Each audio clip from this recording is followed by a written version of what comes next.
Can you imagine a rain so relentless it feels like the sky itself is weeping? That's what it was like in Helena Ridge, Montana, on that mid-October day. Not a soft, gentle drizzle, but a cold, biting downpour that made the wind feel sharp, like it had teeth. In this tiny town, so small most folks didn't bother locking their doors, though they guarded their hearts just as tightly. Lauren Bennett stepped out of the old bookstore where she worked part-time. The bell above the door gave a weary chime, quickly drowned by the rhythmic tapping of rain on the sidewalk. At 22, fresh out of community college, Lauren was still figuring out her next step, living in her grandmother's clapboard house and working 6 days a week. She wasn't one for grand dreams or bold moves, but she believed in showing up, in doing things quietly, steadily, kindly, just like her grandfather had. Welcome to this story of heartfelt gratitude stories, a story where quiet compassion blossoms into something extraordinary. Let's dive into what really happened. As she walked toward the bus stop, her boots splashing through shallow puddles, the gray sky stretched endlessly above her. The only color breaking through the gloom was the stubborn red and gold of the maple leaves. And then she saw him, a man hunched under the narrow shelter of the old bus bench, soaked to the bone. He wasn't moving, wasn't even shivering, just sitting there, his coat heavy with rain, his jeans dark with water. His shoulders were tight, not from the cold, but from something heavier, something unseen. Lauren slowed, her heart tugging at her to stop. He looked tired, not the kind of tired from a long day, but the kind that comes from carrying the weight of the world for too long. The kind that makes you forget how to ask for help. She knew better than to approach strangers alone, especially at night, but this was Helena Ridge, not some big city. And something inside her, a quiet, certain pull, told her not to walk past. Her fingers brushed against the rough fabric of her grandfather's old army jacket, the one she'd thrown on that morning without thinking. It was more than just a coat, it was a piece of history, a memory of the man who had worn it through the Korean War and every Veterans Day after. It still smelled faintly of cedar and tobacco, a scent that always made her feel close to him. Seeking comfort in familiarity, Lauren hesitated. But as she looked at the man on the bench, something in her heart cracked. Could she really give it away? She walked up slowly, stopping just short of the shelter. "Excuse me, sir," she said gently, "are you okay?" The man looked up, his movements slow, deliberate, as if every action required careful thought. His eyes were dark, sharp, and so very tired. "I'm fine," he replied, his voice rough like gravel, but not unkind, just resigned, like he was used to waiting out the storm. Lauren nodded, but she knew better. Before she could second-guess herself, she shrugged the jacket off her shoulders. It was still warm from her body, still dry. "Here," she said, holding it out. "Please, it's too cold for anyone to be out like this." The man blinked, surprise flickering in his weary eyes. "I can't take that," he said quietly. "It's all right," Lauren insisted, her voice soft but steady. "It's not just a jacket. It belonged to someone who always gave more than he kept. I think he'd want you to have it tonight." The man didn't speak right away. He reached out slowly, taking the jacket in both hands, holding it as if it were something precious. Then he met her gaze, and there was something deep in his eyes, something knowing. "Thank you," he said, and after a pause, he added, almost to himself, "That's exactly what your father would have done." Lauren froze. He was my grandfather," she corrected softly. "His name was James, Sergeant James Bennett." The man gave a small nod, as if he'd known all along. Then, without another word, he stood, pulled the jacket around his shoulders, and walked off into the rain. No bus, no umbrella, no name, just gone. Lauren stood there, the mist curling around her, wondering if she'd done the right thing. But as she turned to go home, she felt a quiet peace settle in her chest. Had she honored her grandfather's memory in some small way? Her grandmother was waiting when she got home, folding laundry at the kitchen table. The house smelled faintly of cinnamon and mothballs. "Where's your coat, sweetheart?" the older woman asked, her brow furrowing. Lauren hesitated, then sat down across from her. "I gave it away," she said quietly. "There was a man at the bus stop. He looked so cold, so alone. I didn't know what else to do." Her grandmother didn't scold her. She just nodded slowly and reached over to take Lauren's hand. "You did right," she said. "Your granddad would have been proud." That night, Lauren pulled out the old photo album, finding the black and white picture of her grandfather in uniform, the same jacket on his back, his eyes full of quiet strength. She lit a small candle beside the photo and the folded American flag that had sat untouched for years. "I gave your coat away today, Grandpa," she whispered. "I hope it found its way back to you, wherever you are." And maybe, in some small way, it had. Because sometimes, the smallest acts of kindness come full circle, don't they? Sometimes, giving away a jacket is about more than warmth, it's about remembrance, legacy, and love. The days passed quietly after that. Lauren went back to her routine, mornings at the bookstore, evenings helping her grandmother, nights spent applying for scholarships she didn't think she'd win. She didn't expect anything to come from that rainy night, but doesn't the world sometimes watch when we least expect it? On a chilly Wednesday morning, Mrs. Langley, a 93-year-old regular at the bookstore, fumbled for her wallet at the checkout, her hands shaking. "Oh dear," she whispered, "I left it at home again." Lauren smiled warmly. "It's all right, Mrs. Langley. Pay next time." "But it's a hardcover," the old woman protested. "And it's a good story." Lauren replied softly. "You shouldn't go another night without it." No one saw, no one clapped, but kindness has a way of echoing, doesn't it? Then, on Friday afternoon, a tall man in a dark overcoat walked into the bookstore. He didn't browse, he walked straight to Lauren, his presence commanding the room. "You gave someone a jacket," he said, his voice steady. "Last week in the rain, military green, older stitching."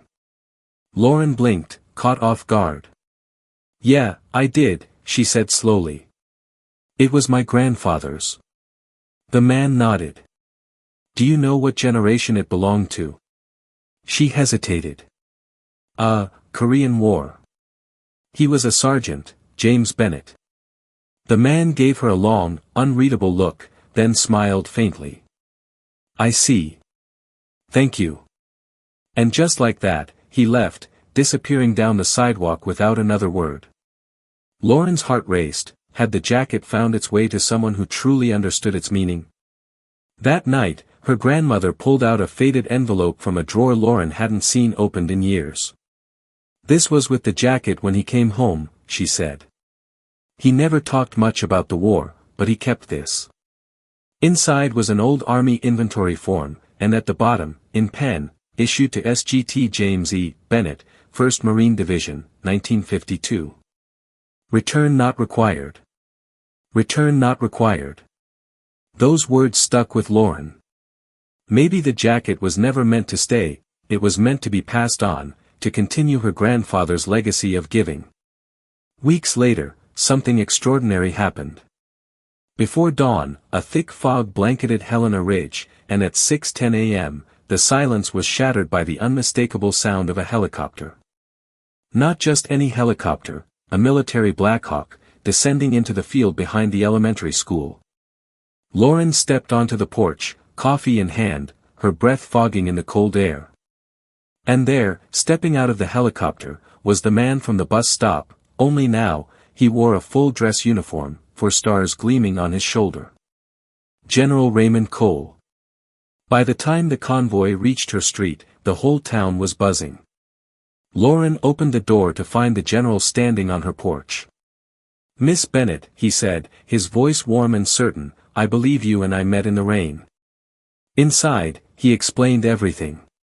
He was part of a program called Bridging Generations, seeking civilians who embodied the values of honor and service. "You gave away something sacred," he said, "not for recognition, but because it was right." He handed her a certificate and an invitation, a full scholarship, a chance to carry forward her grandfather's legacy in a new way. And as the town gathered to applaud, veterans from wars past shook her hand, whispering, "Thank you for reminding us why we stood in the first place." Lauren didn't know it then, but her small act of kindness had rippled far beyond that rainy night. It had brought a community together, honored a legacy, and changed her life forever. Because sometimes, one jacket can change everything, can't it? Can you picture it? You're standing in a bustling crowd, your mind drifting through a sea of daydreams, when out of nowhere, a voice pierces the air like a thunderclap. That's exactly what jolted Lauren Bennett back to reality. A woman in uniform, her face glowing with a kindness that seemed to hide 1,000 untold stories, fixed her gaze on Lauren and asked, "You're Lauren Bennett, aren't you?" Lauren's heart leapt into her throat. How on earth did this stranger know her name? She nodded, stunned, as the woman's voice softened, wrapping around her like a comforting blanket. "My husband spoke of you," she said, her words trembling with warmth. "He told me, the next generation still remembers." And then, oh, then, she saluted, not with the stiff formality you'd expect, but with a grace so tender it stopped time itself. Lauren's throat tightened, her knees wobbled. Could one small, fleeting act of kindness really ripple this far? That night, Lauren sat alone in her room, the soft flicker of a lamp casting dancing shadows across the walls. Before her lay the scholarship forms, forgotten for weeks, their blank spaces staring back like silent challenges. The essays were half-written, the transcript still unsigned, gathering dust, until now. Something fierce and unshakable had ignited within her, a spark she couldn't ignore. With a trembling hand, she snatched up a pen and scrawled 3 words across the top of the page, "Because he believed." Her grandfather's quiet strength surged through her, a man who never chased glory, who served in the shadows, yet here he was, guiding her still. Can you feel it, the weight of his legacy pulsing in her veins? She didn't know what the future held, but oh, how ready she felt, bursting with a readiness she'd never known, to leap into it. Before the sun even dared to peek over the horizon, a thick, mystical fog swept into Helena Ridge, cloaking the sleepy town in an eerie, sacred hush. It clung to fence posts, draped over mailboxes, and smothered the world in a stillness so deep it felt like a prayer. At 6:10 a.m., the streets were ghostly, only the faint rumble of the milkman's van, a lone porch light flickering like a lost star, and a stray dog padding silently across the road broke the quiet. Lauren Bennett had just poured a steaming cup of coffee for her grandmother when, bam, a sound shattered the tranquility. It started as a low, teasing hum, tickling the windowpane, then roared into the wild whoop whoop whoop of blades slicing through the dawn. A helicopter? Here in Helena Ridge? And not just any helicopter, this was a military beast. She stumbled onto the porch in her worn slippers, coffee splashing everywhere, her breath puffing into little clouds in the crisp morning air. Through the swirling, thinning mist, she saw it, a UH-60 Blackhawk, sleek and mighty, swooping down with the precision of a hawk snatching its prey. Leaves spun, gravel flew, and the ground trembled as it landed in the field behind the elementary school. A dozen curious townsfolk gathered, then 2 dozen, eyes wide with wonder. Can you imagine the shock rippling through the sleepy town? Lauren stood there, frozen, her mug shaking in her hand, because stepping out of that roaring machine was him, the man she'd given her grandfather's jacket to on that rainy night. But oh, what a transformation. Gone was the drenched, weary stranger, now he stood tall, majestic in a full-dress uniform, 4 stars gleaming like tiny suns on his shoulder. General Raymond Cole. Who was this man she'd unknowingly touched? By the time the convoy rolled onto their street, the whispers had turned into a buzzing wildfire of excitement. Lauren's grandmother gasped softly from the window, "Lauren, they're here. He's here." Lauren flung open the door, her hands quaking like autumn leaves in a storm. There he stood on the porch, hat tucked neatly under his arm, 2 aides at his side, local deputies keeping a respectful distance by the road. "Miss Bennett?" His voice was low, steady, and so impossibly kind it melted her defenses. Lauren nodded, her breath trapped somewhere between awe and disbelief. He smiled, a smile so genuine, so full of gratitude, it lit up the morning. "I believe you and I met in the rain," he said. She couldn't find her voice, just stared at him, clean-shaven, composed, but those same weary eyes now sparkled with life. "I didn't know who you were," she finally whispered, her words barely a breath. "I know," he replied, his tone gentle as a lullaby. "That's why I came back." Inside, they sat in the living room, the air thick with emotions too big to name. Her grandmother, hands trembling with nervous joy, brought extra coffee and slipped away, leaving them in a sacred silence. General Cole placed a folder on the table. "This is for you," he said simply. Lauren's heart pounded. What could it possibly be? "I need to explain something first," he went on, his voice steady but charged with meaning. "For months, I've been part of a classified review, the Army's Bridging Generations program. It connects veterans with civilians who embody the honor and service we thought only came with a uniform." He paused, his eyes locking onto hers with an intensity that made her shiver. "We've traveled coast to coast, watching, listening. You weren't chosen by accident, Miss Bennett." "Watching?" Lauren's brow furrowed. What did he mean? He nodded, a faint smile tugging at his lips. "Someone saw you that rainy night, giving away something sacred, not for praise, not for glory, but because it was the right thing to do."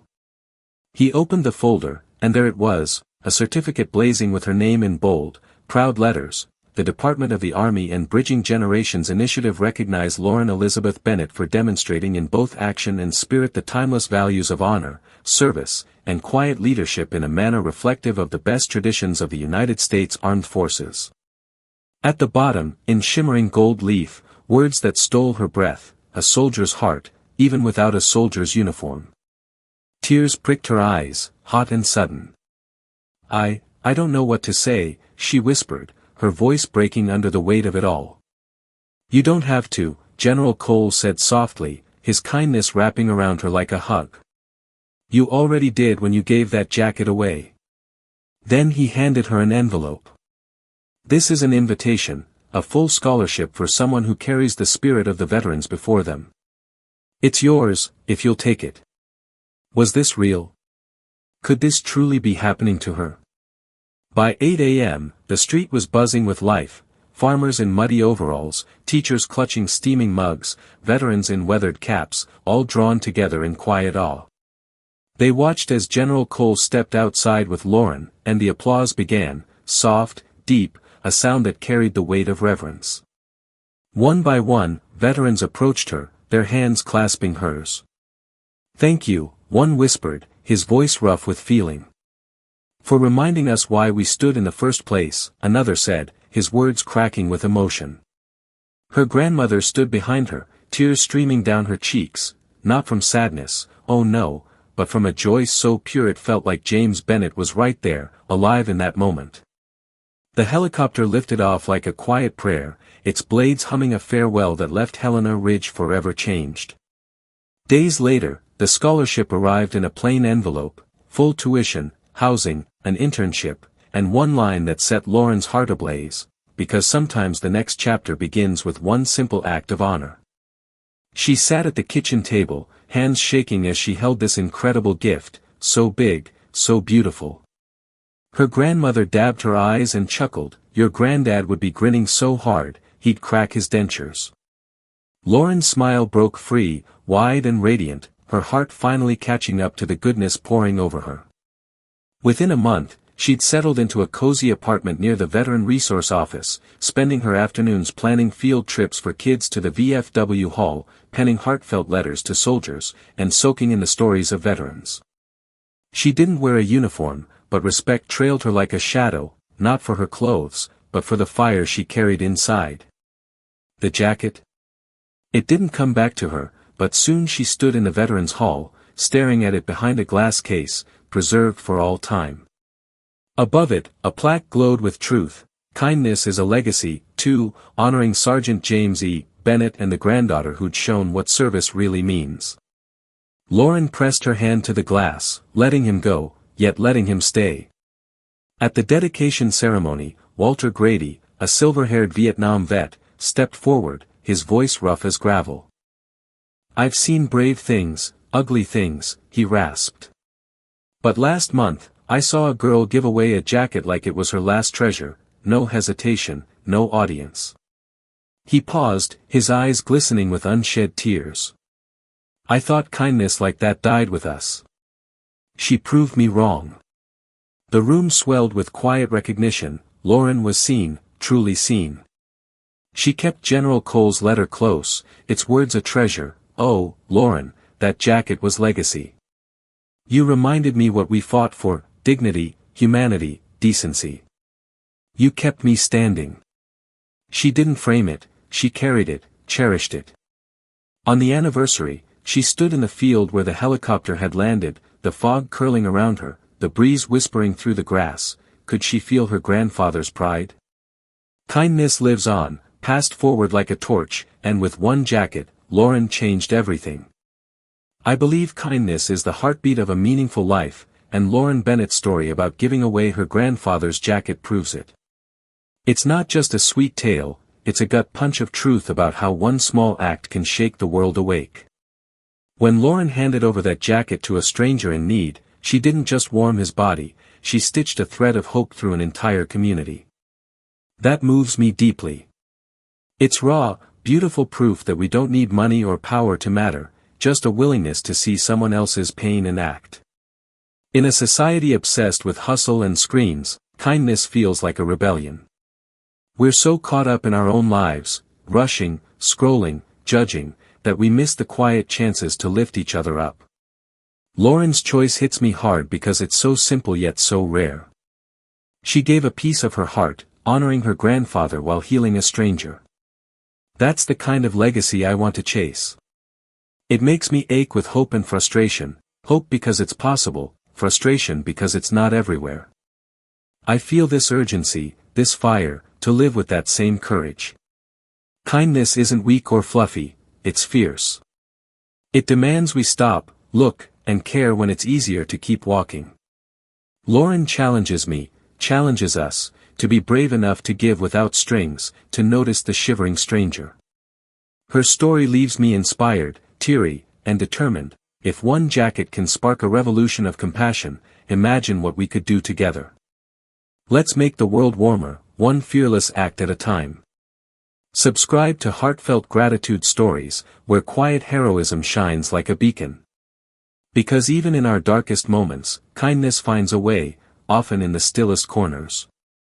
Not everyone who helps seeks the spotlight, some just want to know that today, someone won't go hungry. And sometimes, that's enough to rewrite a life. You might forget this tale, but if no one shares it, history fades into silence forever.